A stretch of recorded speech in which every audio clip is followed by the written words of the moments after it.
സിബോ ഭയങ്കര തണുപ്പ് കേട്ടാ. പിന്നെ സിബപ്പ് തണുപ്പില്ലാതെ ചൂടായിരിക്കും ചെറിയമ്മ. അയ്യോ നിന്റെ ഒരു കോമഡി. ഇതുപോലെ എനിക്ക് ചെറിയമ്മയോട് ഔട്ടിങ്ങിന് വരാനാണ് ഇഷ്ടം. എന്താ നിന്റെ അമ്മയുടെ കൂടെ പോണ ഇഷ്ടമില്ലേ? അമ്മയുടെ കൂടെ പോണത് ഇഷ്ടമാണ്. പക്ഷെ അമ്മയുടെ കൂടെ പോയാൽ എനിക്ക് ഇതുപോലെ ഒന്നും കിട്ടൂല. അമ്മയ്ക്ക് ഇഷ്ടമുള്ളതാണ് വാങ്ങിക്കണം. അപ്പൊ നിനക്കൊന്നും വാങ്ങിച്ചില്ലേ?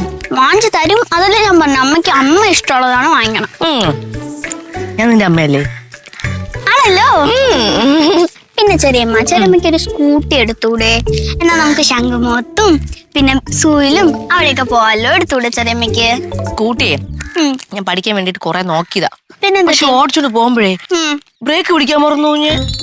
പിന്നെ നമുക്ക് നടന്നു പോവാം. വെറുതെ എന്തിനാണ് ആൾക്കാർക്ക് പണി ഉണ്ടാക്കണം അല്ലേ? ആണ്. പക്ഷെ നീ നോക്കിക്കോ, നമ്മൾ രണ്ടുപേരും കൂടെ സ്കൂട്ടിയിൽ ഒരു ദിവസം ശംഖുമുഖത്തും നീ പറഞ്ഞ സ്ഥലങ്ങളിലൊക്കെ പോകും. ഉറപ്പാ. അപ്പൊ ബ്രേക്ക് പിടിക്കാൻ മറക്കൂ? ഇല്ല, ഞാൻ പഠിച്ചിട്ടേ പോവുള്ളൂ. എന്തിനും കൂടി എവിടെ പോയിട്ട് വന്നത്? നമ്മൾ കുറച്ച് സാധനങ്ങൾ വാങ്ങിക്കാൻ വേണ്ടി പോയത്. ഞാനും സാധനം വാങ്ങിക്കാൻ പോകാനോ കൊച്ചമ്മയ്ക്ക് വേണ്ടിട്ട്. എന്തോ സാധനം അമ്മയ്ക്ക്? അത് സർപ്രൈസ്, അത് പറയാൻ പറ്റില്ല. സർപ്രൈസ് എന്ന് പറഞ്ഞില്ലേ, പിന്നെ എങ്ങനെ പറയാൻ പറ്റുന്നത്? പിന്നെ സുരഭി, ഞാൻ ഒരു കാര്യം ചോദിച്ചോട്ടെ, രണ്ടുപേർത്തും കൂടെയാണേ. ഞാൻ ഇങ്ങനെ മുടി ഇതോ ഇങ്ങനെയൊക്കെ വെച്ച് കഴിഞ്ഞാലേ കാണാൻ എങ്ങനെയായിരിക്കും? നല്ല രസമായിരിക്കും? പൊങ്ങിയിരിക്കും. അല്ല, ഇങ്ങനെ വെച്ചാൽ പൊങ്ങിയിരിക്കും അറിയാം. അതല്ല ഞാൻ ചോദിച്ചത്. എന്നെ കാണാൻ അങ്ങനെ വച്ചാൽ എന്നെ കാണാൻ എങ്ങനെ ഇരിക്കും? സ്പൈക്കാണോ ഉദ്ദേശിച്ചത്? പൈക്ക് എങ്ങനെ ഇരിക്കും മോളെ? ബോറായിരിക്കും. ആ സുന്ദര ചേച്ചിയുടെ എല്ലാ അസൂയയും കുഞ്ഞായ്മയും കുശുമ്പും എല്ലാം കുഞ്ഞിന് കിട്ടിയിട്ടുണ്ട്. ചുമ്മാ അല്ല. സുരഭി പറ, എങ്ങനെ ഇരിക്കും? നല്ല ചേലായിരിക്കും. ഇപ്പൊ എന്താണ് കാര്യം പറ. കാരണം എന്ന് പറഞ്ഞു കഴിഞ്ഞാൽ കൊച്ചമ്മ ഒരു ഫംഗ്ഷന് പോകുന്നുണ്ട് ഗസ്റ്റ് ആയിട്ട്. കളപ്പൊക്കെ വരുന്നതാണ് ആ ദിവസം. അപ്പൊ ഞാനും ഗസ്റ്റ് ആയിട്ട് പോകുന്നുണ്ട് അവിടെ. ആരോടെ? അമ്മയുടെ? കൊച്ചമ്മയുടെ കൂടെ ഞാൻ ഒരു പാട്ടൊക്കെ പാടുന്നുണ്ട്. പിന്നെ അതിനാണ് മുടി ഇങ്ങനെ പൊക്കി വെച്ചോണ്ട് പോകുന്നത്. മുടി മറ്റേ നേരത്തെ പറഞ്ഞത് നമ്മളെ പൈക്കും പിന്നെ മുഖത്തും മറ്റേ ഇതൊക്കെ പാടിക്കും. അതൊക്കെ വെച്ചിട്ട് നമുക്ക് സ്റ്റൈലായിട്ട് പോകേണ്ട പരിപാടിയാണ്. നല്ല ചേലുമായിരിക്കും. അത് ഞാൻ നോക്കിക്കോളാം. ഞാൻ പൊക്കോളാം, നിങ്ങൾ പോയി. ഹലോ, ഒരു 2 സെക്കൻഡ് ചോദിക്കുന്നുണ്ട്, വേറെ തോന്നരുത്. ഒരു 200 എടുക്കാൻ കാണോ? ശമ്പളം കിട്ടി വന്ന് തരാം. എന്തിന്? മറ്റേ പേച്ചലും പൈക്കും ഒക്കെ ചെയ്യണ്ടേ? പേച്ചലും പൈക്കും അല്ല, സ്പൈക്കും ഫേഷ്യലും. മനസ്സിലായി. ഒരു 200 ഇതാ. കൊണ്ടാ നോക്കട്ടെ ആദ്യം. അത് നോക്കുമ്പോ കാണുമല്ലോ. ഇതുപോലെ കൊറേ വാങ്ങിച്ചേട്ടാ, ഒന്ന് തിരിച്ചു തന്നില്ല. നമ്മൾ തമ്മിൽ കണക്ക് വേണ്ട, ഞാൻ ഇതിനു മുമ്പേ പറഞ്ഞിട്ടുണ്ട്. അയ്യോ, 500 അല്ലേ ഉള്ളൂ. എത്ര 500 നോക്കട്ടെ. 500 ഞാൻ തരാം. ബാക്കി 300 തരാം. പോയിട്ട് തരണം. അങ്ങനെ പോയിട്ട് വന്നിട്ട് തരാം.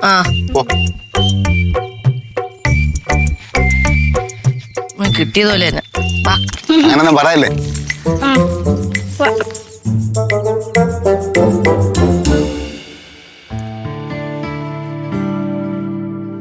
ഏട്ടാ, ജ്യൂസ് വേണം? ഒരു ഗ്ലാസ് എടുത്തോണ്ടാ. ഒരു ഗ്ലാസ് എടുത്തോണ്ട് വരാനൊന്നുമില്ല, വേണമെങ്കിൽ ഇത് കുടിച്ചോ. ഇതിന്ന് കുറച്ചും കൂടെ അല്ലേ ഉള്ളൂ, അത് നീ തന്നെ കുടിച്ചോ. Okay, thank you. എന്താന്നറിയില്ല, ഞാൻ ഉണ്ടാക്കിയത് കൊണ്ടാന്ന് തോന്നുന്നു ഭയങ്കര ടേസ്റ്റ്. അതെ, ഞാൻ ഇവിടെ ഒരു ജോലി ചെയ്തോണ്ടിരിക്കുക. അയ്യോ,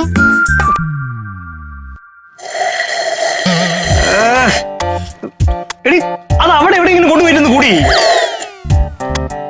ഞാൻ ഈ ജ്യൂസ് തരാത്തിൽ നല്ല ഡിപ്രഷൻ ഉണ്ടല്ലേ. ഡിപ്രഷനാ? എനിക്കെന്താണ് ഡിപ്രഷൻ? എടി നല്ല പൈസ കൊടുത്താലേ വെളിയിൽ നല്ല ജ്യൂസ് കിട്ടും. അപ്പൊ ഇത് കൊള്ളൂലേ? മാട്ട ജ്യൂസ് ഇത് കുടിച്ചു നോക്ക. എനിക്കൊന്നും വേണ്ട. ഏട്ടാ, കുടിച്ചു നോക്കിയിട്ട് പറ, ഇത് മാട്ട ജ്യൂസാണോ കൊള്ളില്ലാത്ത ജ്യൂസാണോ എന്നുള്ളത് പറ. അത് കണ്ടാ തന്നെ അറിയാം. എന്നാ പിന്നെ പറ്റത്തില്ലല്ലോ, ഇത് കുടിച്ചേ. എനിക്ക് വേണ്ടെന്ന്. അത് പറ്റത്തില്ല, കുടിക്കേ.